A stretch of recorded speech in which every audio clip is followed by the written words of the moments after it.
do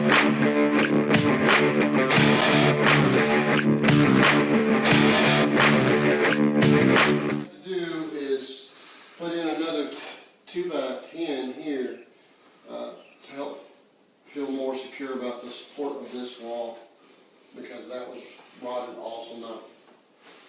Not something I wanted to take out, and this was siding. I'm going to talk to the owner about it. In this area here, we had already replaced it from the outside, so I went ahead and covered this area. So again, I feel more solid.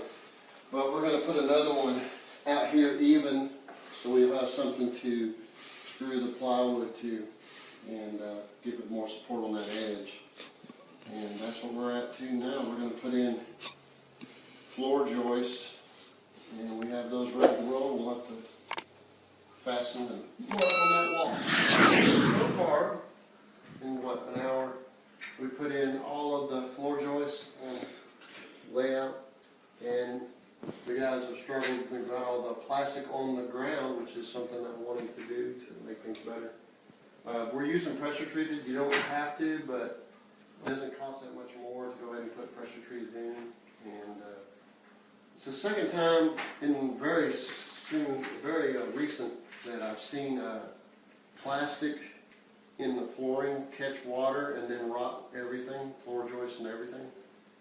So you might think about those kind of consequences. It's probably the 4th or 5th time I've seen it over my 26-year period in this area.